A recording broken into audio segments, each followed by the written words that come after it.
and we will try putting some stamps over the top of this and see if we're just making this masterboard too complex and too fussy or interesting. Hey guys, it's Jamie here, and we're going to do another masterboard. I know, I'm obsessed with them.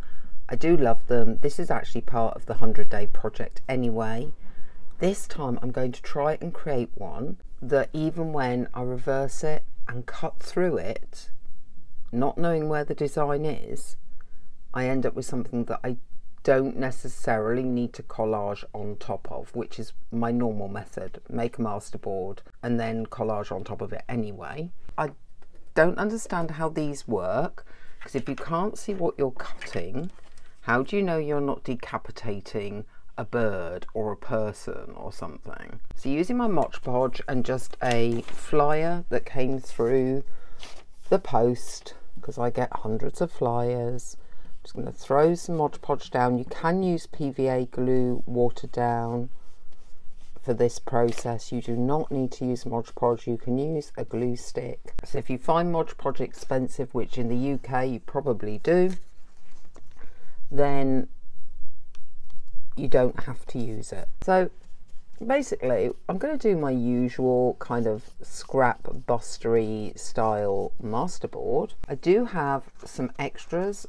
Some of these were free from a group called TLC, and all I've done with all of these is print them up on printer paper, cut them out and inked them with Distress Vintage Photo. And like I said, I have a big pile in a scrap box rather than just on my desk. It's not as random as potentially you could do it, because I am thinking about, well, I've put some text down, so now I'll put down some music, paper. I'm already, as you can see, cutting over things. I tore these into square shapes rather than just random shapes, but they are torn. I'm not necessarily going for a particular colorway or theme, so therefore an anchor is going on next to a rose, which sounds like a very old-fashioned tattoo to me. I will continue to do this off camera, because you don't need to see me just constantly gluing things to a piece of paper. Slightly dull. I'm trying to decide what you do now. Do you add some free-flowing bits or cut it up? So we have this sort of thing that you could easily just pop over, and I've never done that before, so maybe just as an experiment we should try it and see what happens.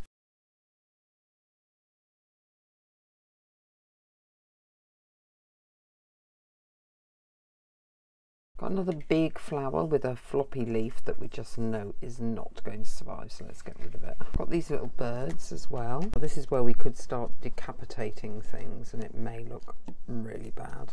I do have things like numbers and tickets.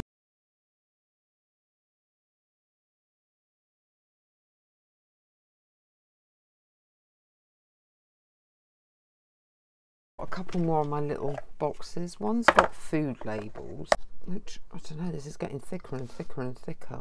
Okay, I could put that there. To keep the idea of the randomness going and the blindfold cutting almost, I've got 4 different ink stamps on here, and using a permanent black, I'm going to stamp on this, and they will go where they go, and take it straight up.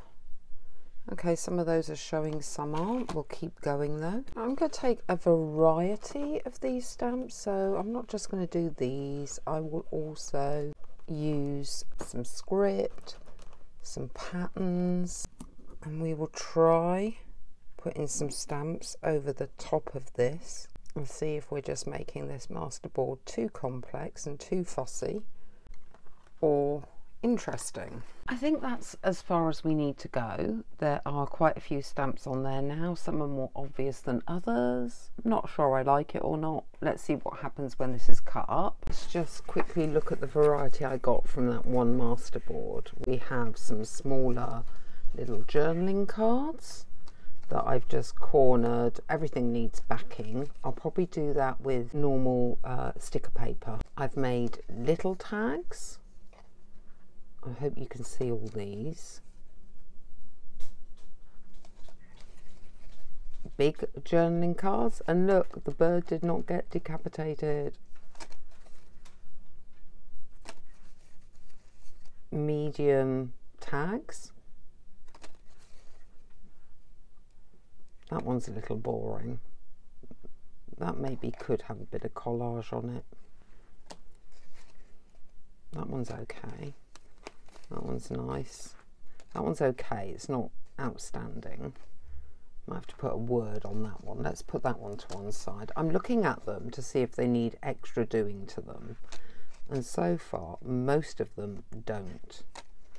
Most of them are perfectly good, in my opinion, as they are. I'm not actually even sure how many we've got, but it's quite a few, isn't it? These are the only two that I think need something extra adding to them. What I did to create these corners, by the way, is I just chopped off a bit of an old loyalty card and did it one way, and then turned it up, lined it up and did it the other way. And that is quite an effective way to get very even corner cutting on any size. Right, we have those little birdies, but I want some background, and I'm thinking of doing something a little bit different that we haven't done for a while, which is use a bit of tea bag. So if you pop that down and then put something on top. Now these birds may not be big enough, of course, or stand out enough, but we do have other things. We've got butterfly stickers, and I think as long as we put maybe some doily on there as well. Let me grab some doily. You could try to punch out a circle as long as you put a piece of something under here or over it, like a piece of book page, both ways, and see if we can punch out a circle. See. Okay, we do now have a bit of doily.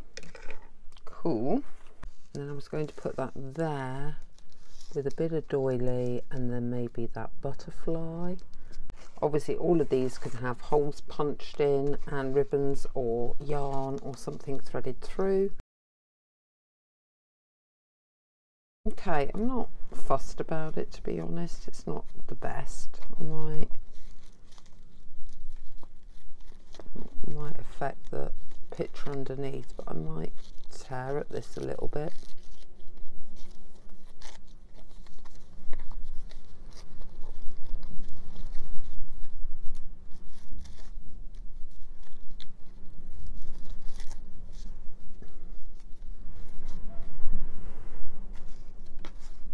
Slightly better. It's not my favourite. So this one I didn't like, but now I'm doubting. I just felt needed something more. But now I'm doubting the whole use a, maybe it just needs literally something like that putting on. Come and have a look at the butterfly situation. Oh, okay, that works. Gives it a bit more something going on. I don't think you need to see me back all of these with sticker paper and punch holes in and maybe edge them with a bit of ink to get the idea of what we've achieved here. I will do some photos of the finished ones at the end of the video. Yeah, that seems like a solution. If you have enjoyed this video, please give it a thumbs up. A like goes a long way with YouTube, pushing my videos out to new potential subscribers. If you're not already, please consider subscribing. Again, YouTube loves a new subscriber. And let me know what you think of these tags and journaling cards in the comments below, and I will see you next time.